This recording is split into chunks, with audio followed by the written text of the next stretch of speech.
everyone. Welcome to Critical Conversations with the Campus Foundation. I am Chris Hussain, one of the hosts for today's program, and I'm joined with my two special hosts, and I'm going to allow them to reintroduce themselves today because... Good evening, everyone. I am Narmada Ramjit Singh. Thank you for joining us. Hello, everyone. I am Shanta Sipasad. Now, we advertised that we're going to have an interview with Dr. Bree in the second half of the show. But the first half, I want to dive into our conversation on our hot topics.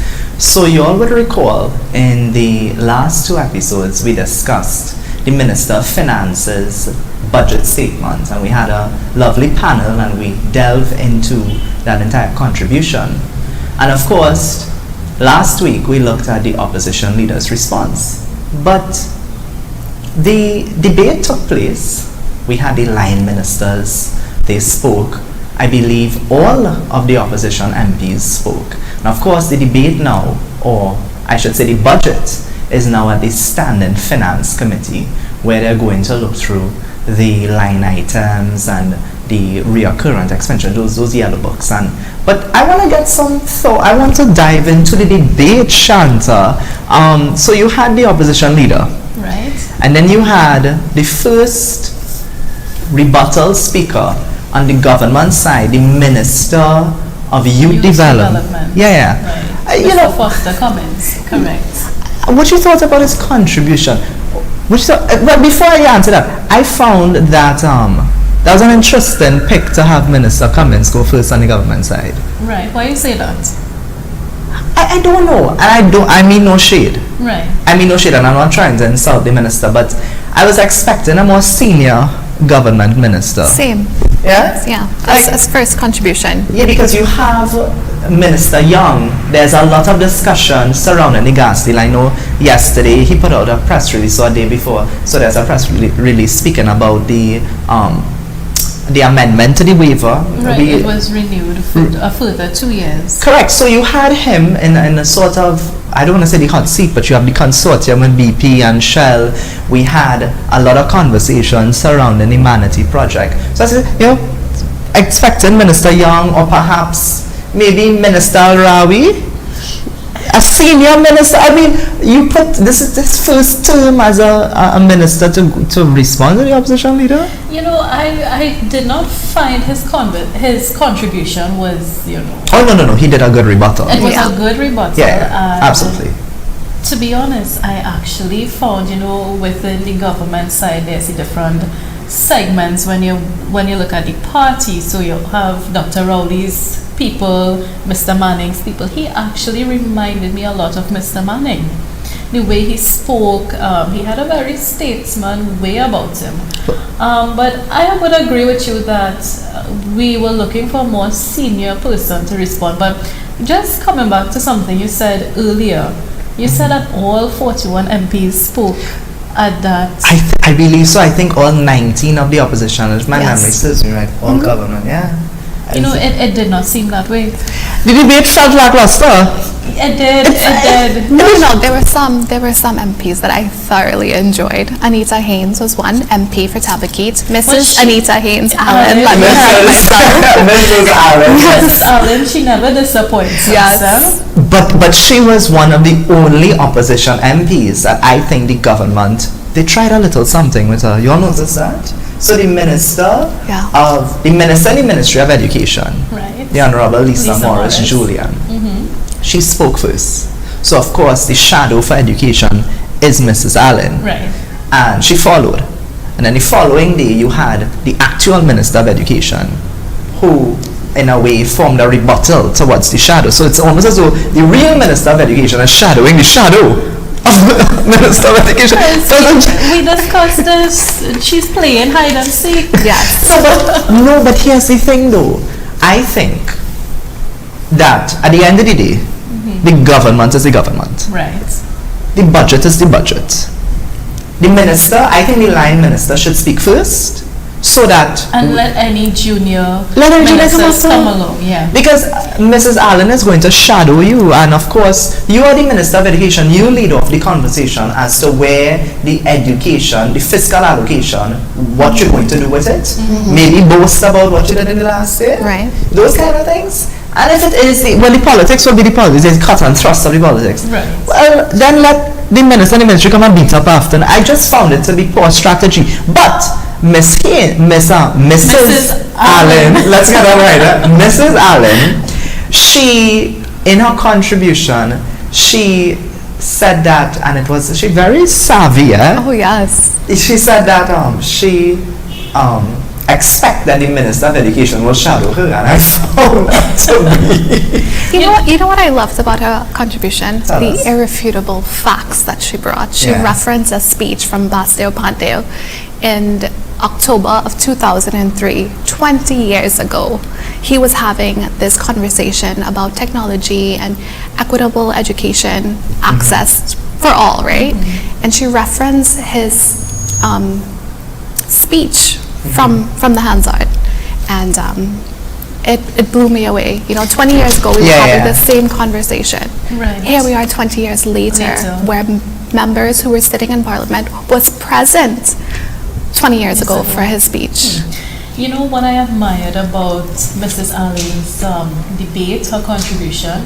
She gives me the definition of proper debating. Oh, absolutely. You don't go up there with your papers and read it off as if it's a speech. She stood by the desk. Yes. Yes. She said, and that is listen. So that showed us that she is interested in the cut and thrust and the energy. Because there's a debate, there's the energy, the crosstalk sometimes. Not only interested, but capable of being able to handle that back and forth. Well, she's one of the most senior persons on the opposition bench. This is her second term she served in the Senate. Right. So she has the experience. I would say this too. And I think I was a bit harsh with the Minister of Education. So I wanna give her a little pat on the back for something. And I wanna pat also Mrs. Allen on the back. The way that the both of them handle the Standing Finance Committee, what we saw, because we have this way in our country where we like to, there's a lot of competition. And especially when it involves women, there's this conversation of pinning women against each other to fight each other, right? And of course, it just so happened that we have a female Minister of Education, we have a female shadow. Right. And I think Minister Gadsby Dolly led off the Standing Finance Committee in a very dignified way, and MP Haynes led off her bench and where and how they would investigate that Standing Finance Committee. I found it was dignified. I think it was one of the more better Standing Finance Committee. There was proper transparency, accountability, and the questions posed to the minister was very clinical. And I want to give both of them some kudos. And that's what we want. That's what we want. We expect that, right? You are doing the people's work, right? You are not in there to be involved in gimmicks and lacquery politics and all this sorts of small-minded, only so far. And the thing is, Trinidad and Tobago not buying into the gimmickry because we saw the local government elections. So I have to say that diplomacy and a productive conversation. I was a bit disappointed though with someone, and you and I know this minister. We interacted with any youth parliament in some of the things that we were invited to. Minister Cox. I want to say from the onset, I think she's one of the most sober ministers. She is into a productive conversation. She carries about herself nicely. I didn't expect that from her. I was disappointed. Yeah. But would you argue, I agree with what you're saying, but look at the time she came from. And being a more senior politician, you may tend to subscribe to that tribal politics. But in this day and age, I find that to be irresponsible. You can't make an accusation in Parliament. But was it complete? I don't know if it was completely an accusation, I think it was a reach. She tried to say that this happened with some cards in the ministry. So let's blame this person because she was working there. You are employee, so tell us what happened. What? I mean, Trinidad and Tobago not stupid. you had the Prime Minister at that time would have been Kamala Prasad-Bisasa. The Minister of Social would have been who? One of them. I can't remember. But one of them, right? One of the many. So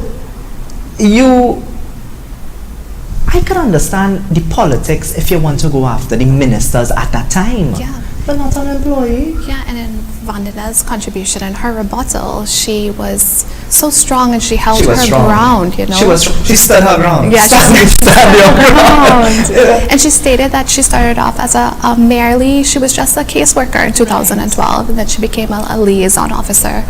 And she had dealt with people both on the PNM and UNC bench. And she was just an employee, so how can she account to you? Yeah. And this is 8 years later, mind you. But my question is, you only now decide to open that cupboard and find these things? Coming closer to a general election, you decide to do some spring cleaning? I think it was to distract. Could it be, I'm asking the question, could it be that she knew that in her presentation it was going to possibly be, I don't know. I don't know if I don't want to describe it as lackluster or lacking, but she felt like she needed some sort of a punchline. She needed say that punchline, maybe. That was remember, but that was not a punchline. Remember, we are coming close to a general election. Okay. So everybody is trying to make sure they're inside. Yeah, okay. So you think that she's playing to stay? Well, I don't know, but again, we are approaching a general election, so whatever tactic you could use to, you know. But I wouldn't look for that from Donna Cox. If you know what I mean. Like her style. She's very dignified. So she has she's a classy lady. Mm-hmm. You know? And that wasn't in keeping with her brand of politics. Right. So why, so I was disappointed. We also heard from the Minister of Sport, who I want to see.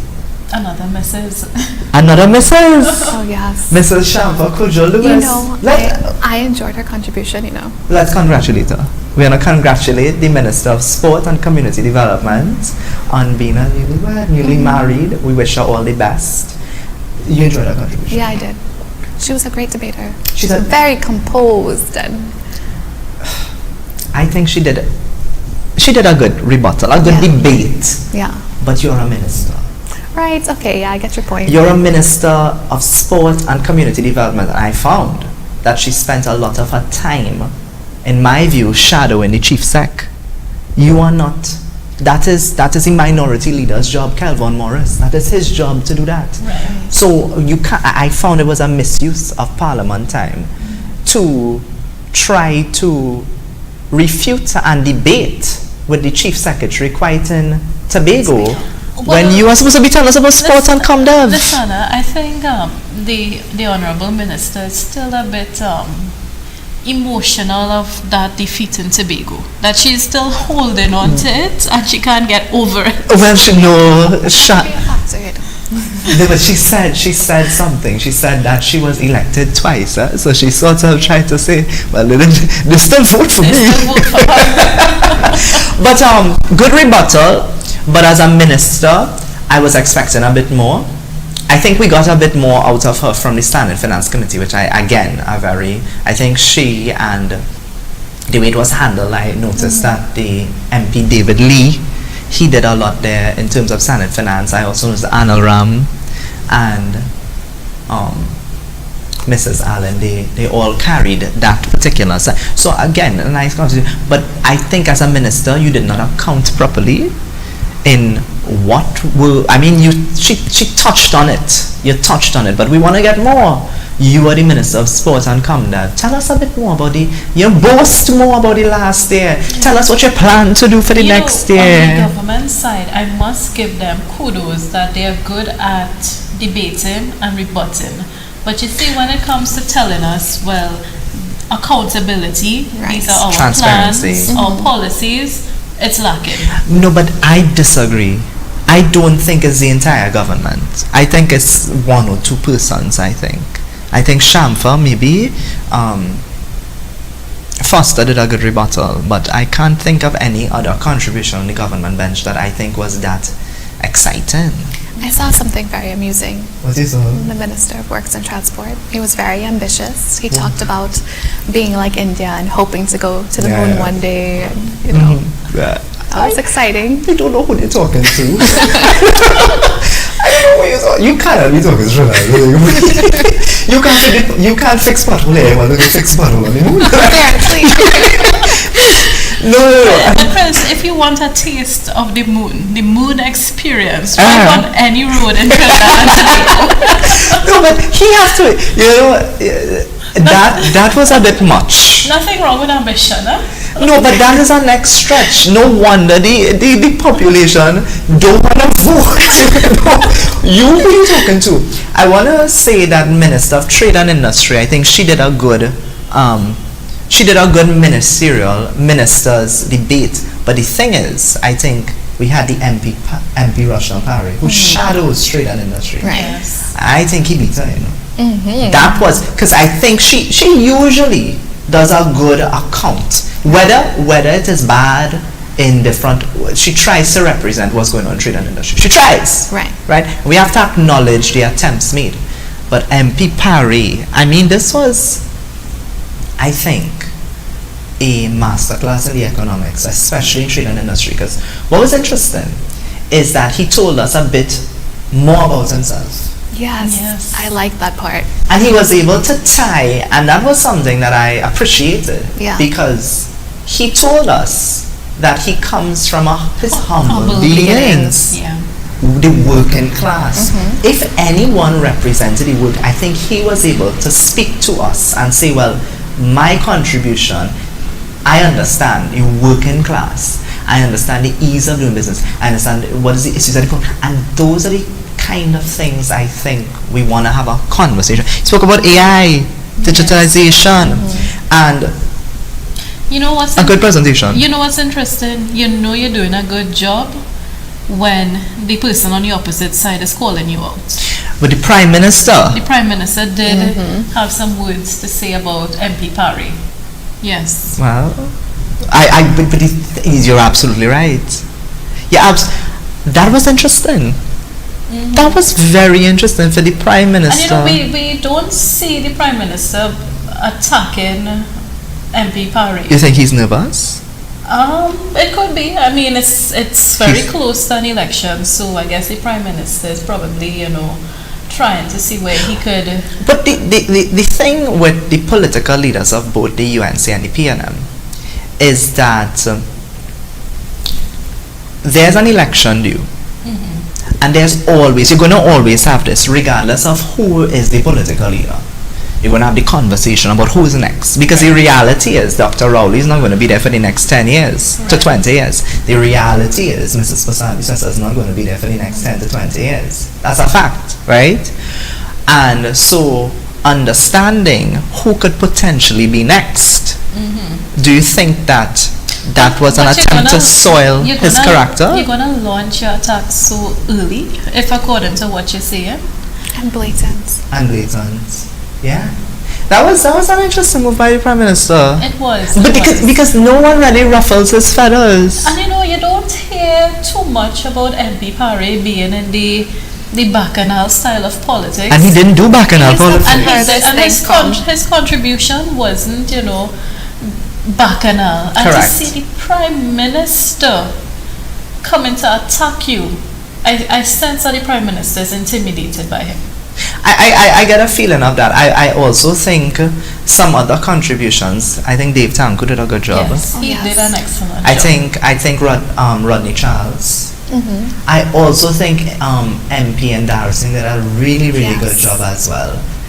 But the thing, even David Lee, these people are seasoned politicians. This is second to, of course. Dr. Munilal. I think he was hats off all the time. Was one of the later debaters. Yes. So he had a task in that there was a lot to respond to, and I think he did a really good job. I also noticed in this debate, there was a conversation that was lacking, which was AI. and I saw I saw Keith Scotland. He tried to say AI is ICT or something like that. It was a far reach for this government. He tried to elude. He was probably tired because I'm sure he used his bicycle to get to Parliament. Oh gosh, no. But I think again, he's somebody. He has a track record outside of politics. Yes, and he's a good attorney. He's a good attorney. But I found but he was coming up, I think, after Mrs. Allen, huh? God. I think Mrs. Allen threw them off, you know. She threw them off. She really, really threw them off. I don't know if it's the Mrs. or what it is. But Standing Finance Committee, before we get to Standing Finance Committee, I'm not exactly sure if he said that the AI was ICT, but he tried to make a reach in there. And I didn't understand the reach because I looked through the presentation. I looked through the minister, even the Minister of Digital Transformation, no proper conversation about AI and those kind of things. And I think that is something I want to hear more about from our policymakers, because the fact is, AI is here to stay. Yes. And it will impact jobs, the labor force. It will impact the way that we work and how we train and our skill set. So is it that we need to improve? Are there certain jobs that But Chris, it's so unfortunate that we have certain MPs going into the Hansard, as Norma said, where MP Haynes, Mrs. Allen, had to speak about something from 20 years ago. That was a moment. Is it that new technology, AI, is it that we have to wait another 20 years to see strides? That's what I was getting at. It is such a far stretch for this government. We're in a situation where students did not have access to technology for COVID. Where are those kids going to be? The government is responsible for the future of these children. They're not being held accountable. And it's even more unfortunate when we look at crime and the age groups of these persons committing crimes. 16-year-old, 18-year-old, 20-year-olds. Yeah. Do you think our society is becoming numb and we are in a way normalizing? I think they're definitely desensitized. Yeah. Because look at the kinds of I will even be incidents. Honest, sometimes when I am scrolling through my phone, I would see it and it's almost as though we as citizens, we are just so normalized that it's just another statistic. Yeah. So how do we reprogram our society to be more aware and more sensitive? Do you think it starts from the top? I think people are aware, right? But they're in a situation where you can't really do anything about it. There's a present government that's in charge, that's supposed to consider everyone's safety and security in the country, and not enough is being done. We are just adapting to what is the reality, and it's unfortunate because we have the power as citizens to know that we want better for ourselves. If something isn't working for you, would you continue to use the same method? So I wanna springboard out of that. We are young persons, right?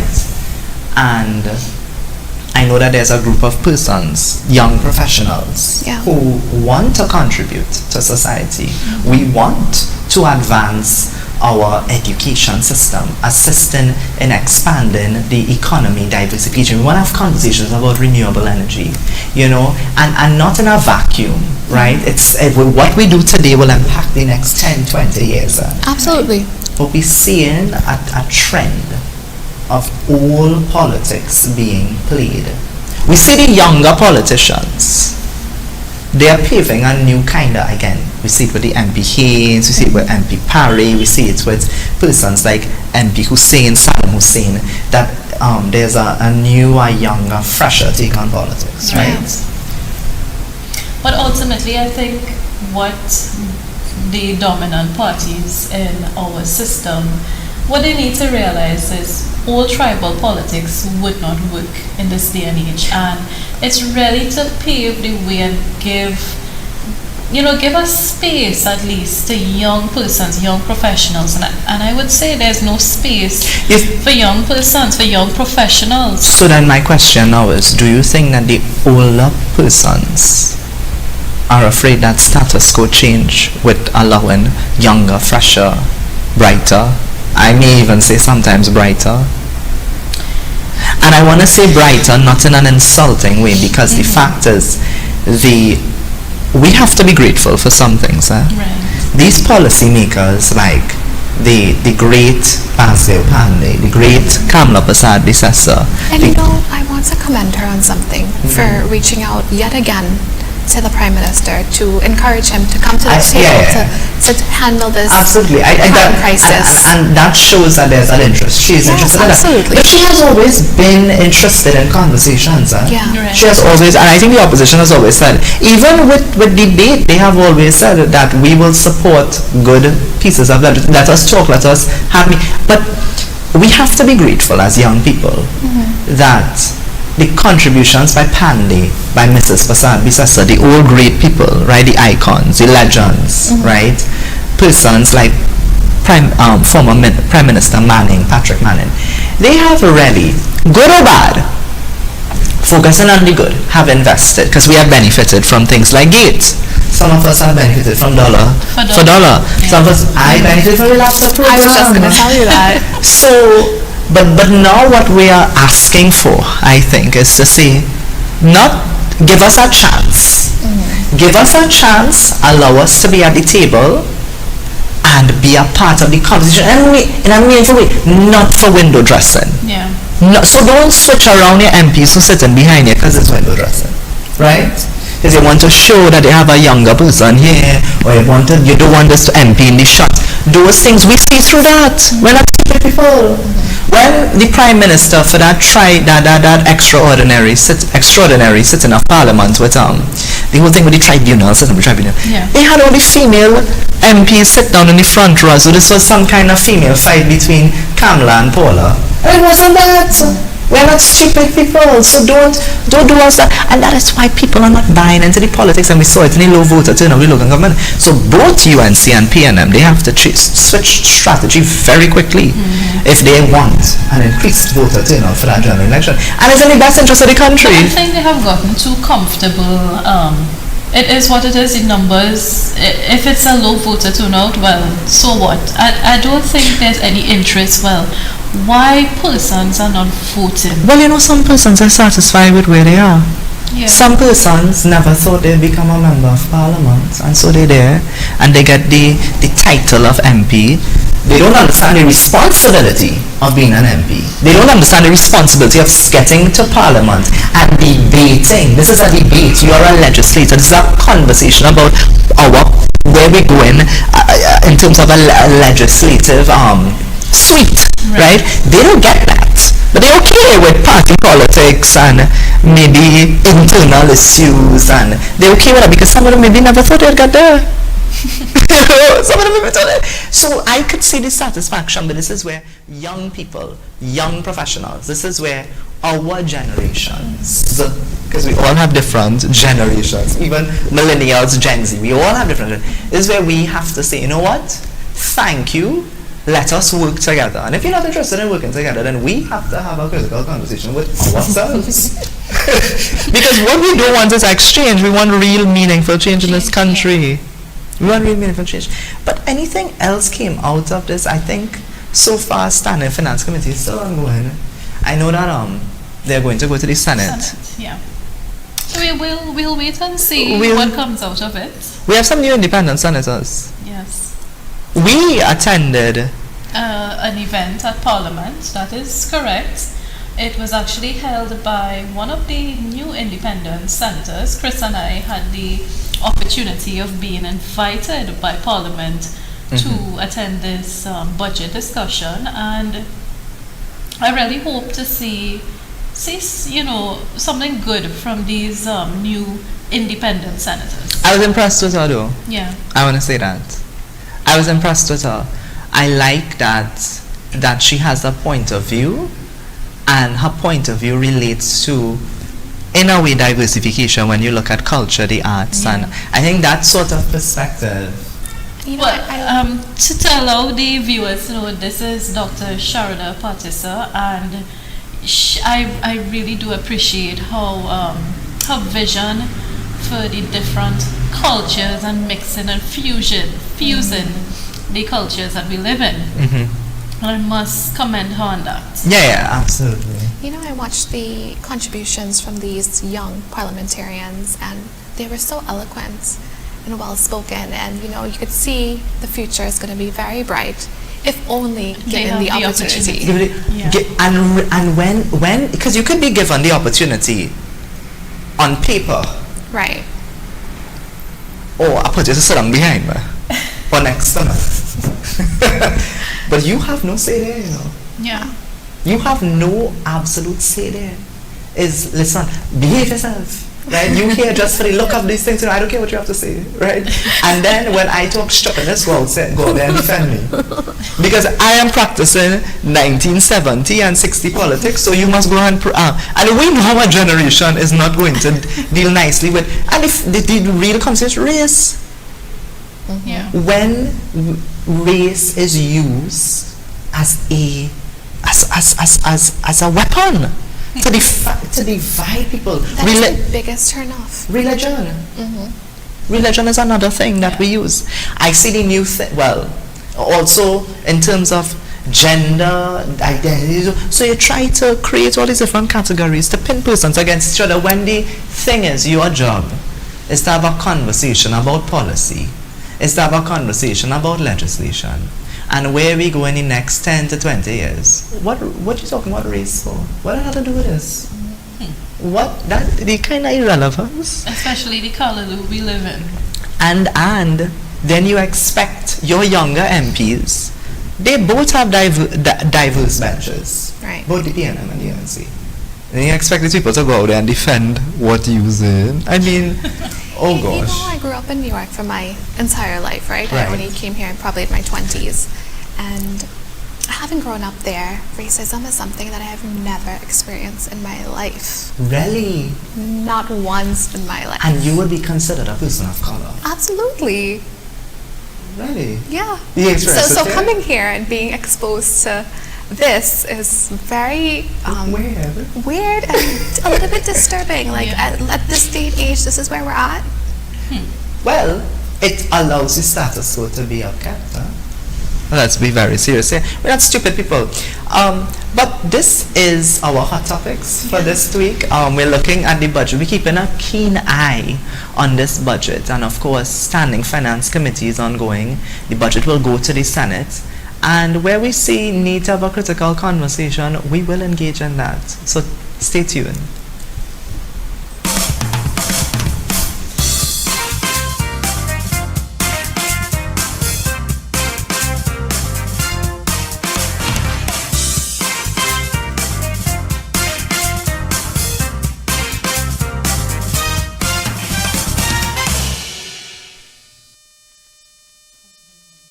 We would like to welcome Dr. Sabrina Ramkisoon Deonarine, obstetrician and gynecologist.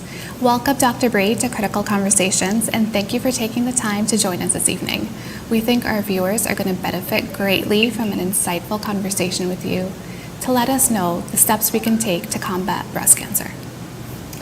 So, Dr. Bray, can you tell us a little bit of how breast cancer develops in the body? So to understand breast cancer, we first have to understand cancer. And cancer in any part of the body can start because the cells that make up that particular part of the body overgrow. So usually cells in our body have a regulation where they grow and they die. But in cancer cells, what happens is there's an overgrowth, and that is where the problem starts. So understanding breast cancer, first, we have to understand why does cancer happen, and secondly, we have to understand where in the breast can these cells multiply. Now, our breast is made up of basically three main components, and these three components are our lobules, which are also known as our glands, and these are the areas that produce milk in the breast. The second area in our breast would be our ducts or our milk ducts, and these areas take the milk produced from the lobules, and they then take that milk to the nipple. So if we really look at these two main areas of the breast and an overgrowth of the cells in these areas, these are the main areas that cancer can start in the breast. We do have other areas in the breast, and the third main component would be the connective tissue. So connective tissue is basically that area that makes up most of that tissue component of our breast. So if we look at these three main areas, the first two being the most common and the third being an area that also cancer can develop from, then we realize that every part of our breast is vulnerable.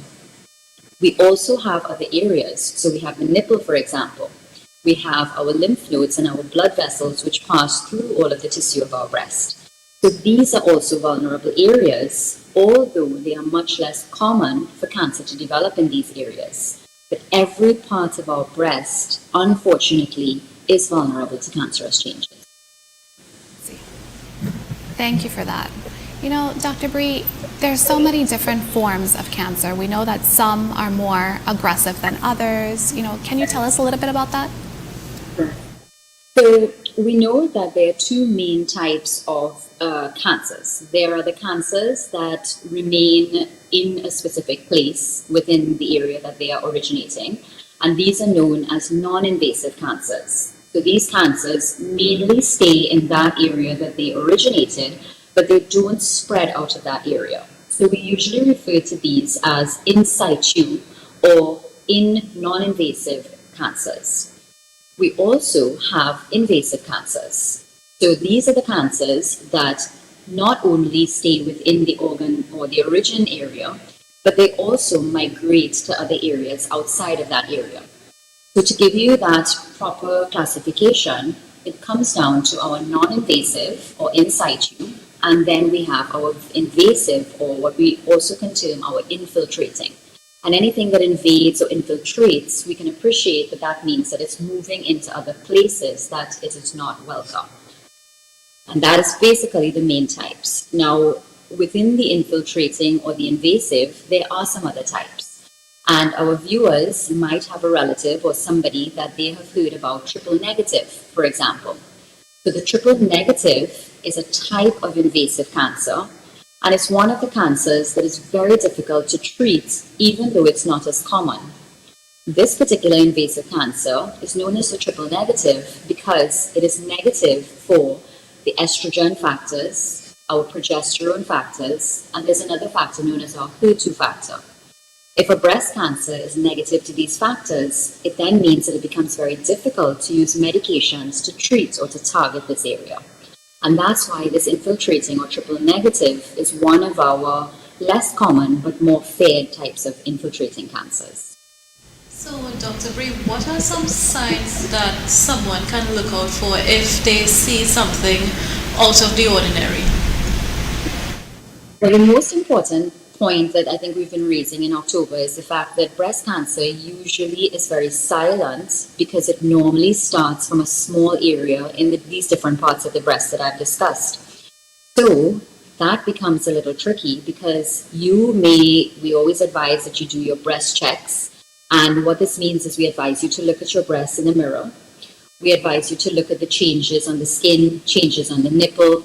We advise you to look at the changes in the size, or, is any particular area indented, or is there a pulling effect on any part of the tissue? But what we have to appreciate is that a lot of these changes actually happen later when the breast cancer is already making its way outward.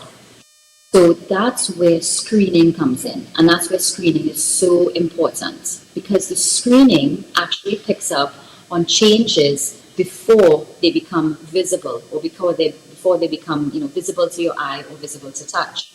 And just to reassure you that a lot of the times we can make a huge difference if we can detect these lumps early, because there is associated survival rates of over 90 to 95% if we use these screening tools to pick up on lumps that are present before we even start to see any of these changes. But we still encourage you, because we know that even if there are changes in the breast, it's important that you alert your healthcare professional. You noticing a change may be very panicked. You may think that if you see a nipple discharge that you have breast cancer. You may think that if you see a change in the shape of one of the breasts, you have breast cancer. You may think that if there's a change in the actual appearance of the breast, you have breast cancer. You have a lump and you detect that there's a swelling under the armpit, you think you have breast cancer. But the take-home message is that a lot of these changes are also associated with non-cancerous conditions. So it's very, very important not to panic. It's very important to understand that these are simply what we call red flags. And red flags mean that it just alerts us that we need to alert our healthcare professional, who then can run us through proper diagnostics, proper history taking, because it's important to actually start looking at women, their history, their risk factors, their lifestyle. There's so many things that affect or impact breast cancer. And so this should be just used as a tool to help you to raise awareness to your healthcare professional, who then will run you through further imaging, further testing, further analytics. At what age do you recommend that women begin screening? So I don't have an age, but an international practice is we usually follow international practice, and the age that they recommend that we start doing screening varies, because there are some women that are going to be more at risk, and therefore their screening should start even before the age of 40. But for the international standard, what they have found is that women over 40 should start doing routine screening, because women in their 40s and 50s in particular are the ones that develop breast cancer lumps. So if at that age, at 50, is the average age that we pick up on breast lumps, then if we start screening 10 years before, at the age of 40, we're most likely going to pick up on lumps before they reach the point where you present in your 50s and this lump is already large and it might be starting to infiltrate and it might be causing, invasive situations for you. And that is why we would advocate for you to start doing your screening 10 years before that age where we see most of these lumps develop. Now, there are certain groups of women who are more at risk, and therefore we don't not encourage screening, but the screening modality that we use for women who are less than 40 would not be a breast mammogram primarily. What I mean by this is that women who are less than 40 might still have to use the mammogram as their method of screening, but it is not a routine practice. So that means that a doctor has to risk assess somebody who's less than 40 to determine if a breast mammogram is the best method for that younger girl, or whether she should have other imaging such as a breast MRI and or breast ultrasound, because these are the other ways that we can look at the density of the breast when women are less than 40 years old. Doctor, when we look at the genetic predisposition, what are some preventative measures in terms of the screening and the BRCA testing that women can use? So the BRCA testing is actually not the main, let me put it this way, it is a mutation that happens. Now, everybody carries the BRCA1, BRCA2 gene. That's the first point we have to understand. But there are going to be some that have inherited a mutation in the gene. And what this means is that this gene, that is actually something positive in our body, because the BRCA1 and BRCA2 gene actually controls the production of a protein that actually suppresses the overgrowth of the cells in the breast that cause cancer.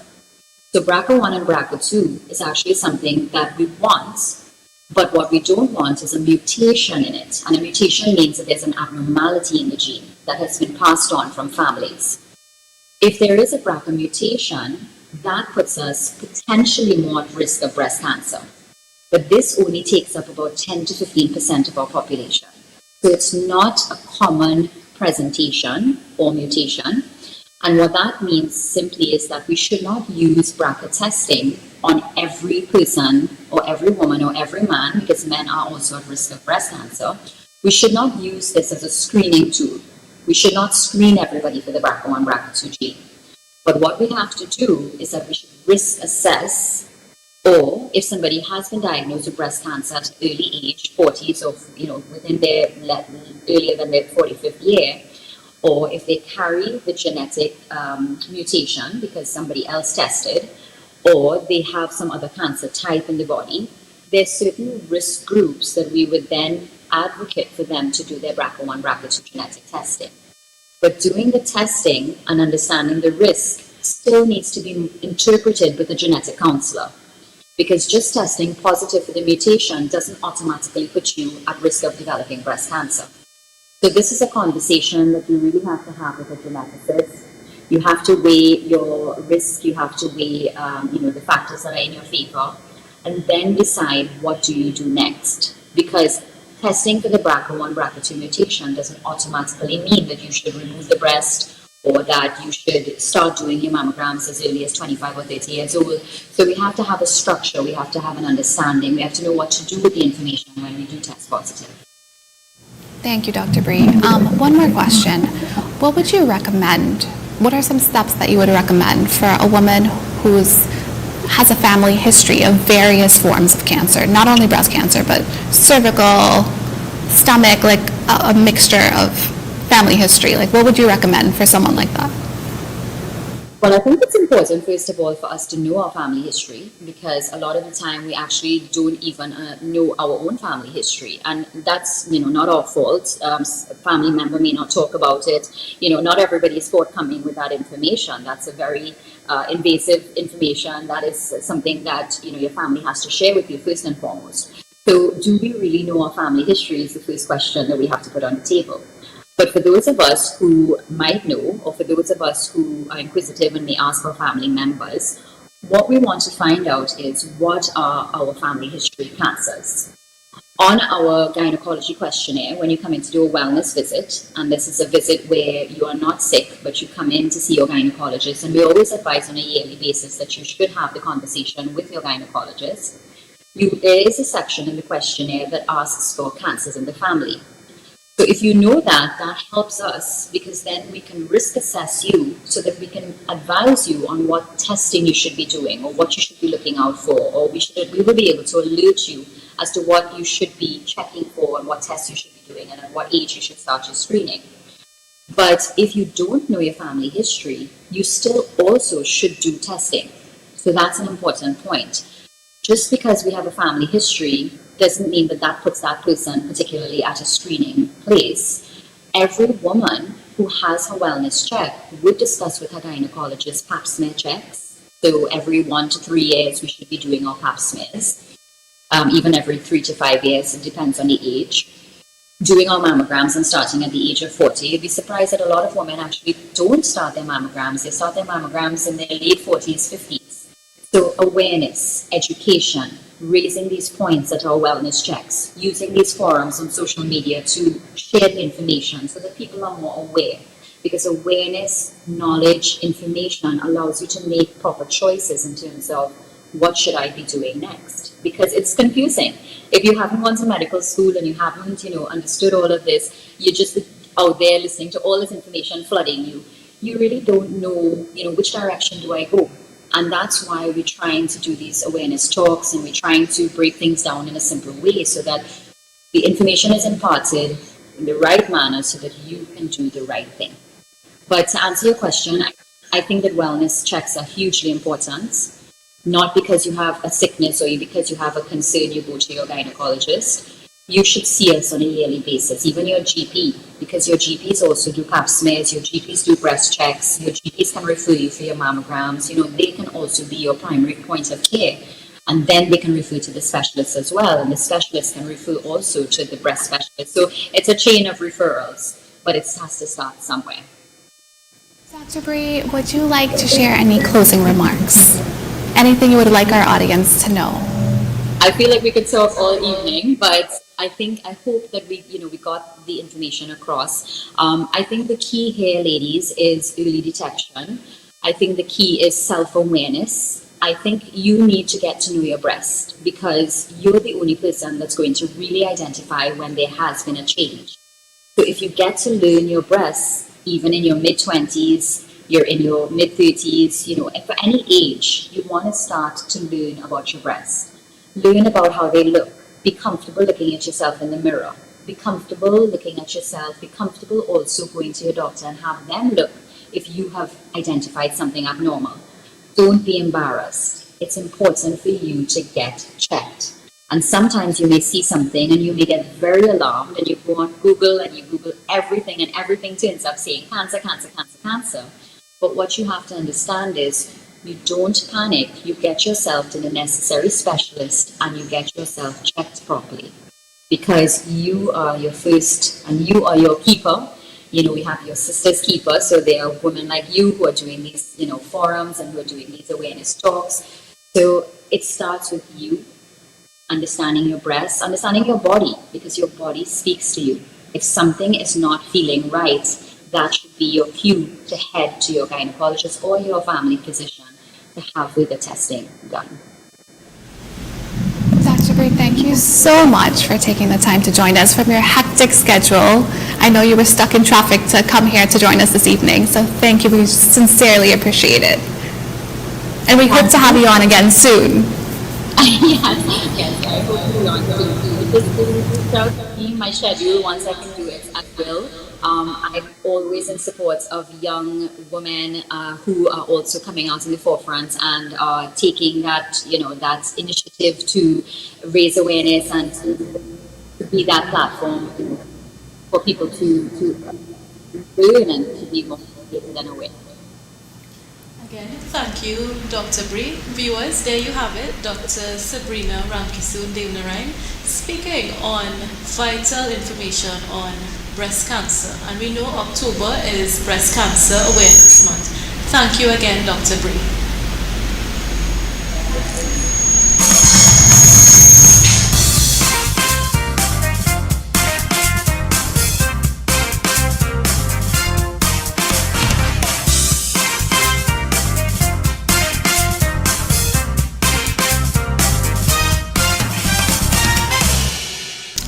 Well, welcome back to Critical Conversations. I want to congratulate my two co-hosts. I think we had a very informative discussion, Pink Ribbon Health Chat with Dr. Bree. And so we want to thank Dr. Sabrina Ramkisoon-Devnarine for stopping by on Critical Conversations. And I must say, you all look very lovely in pink.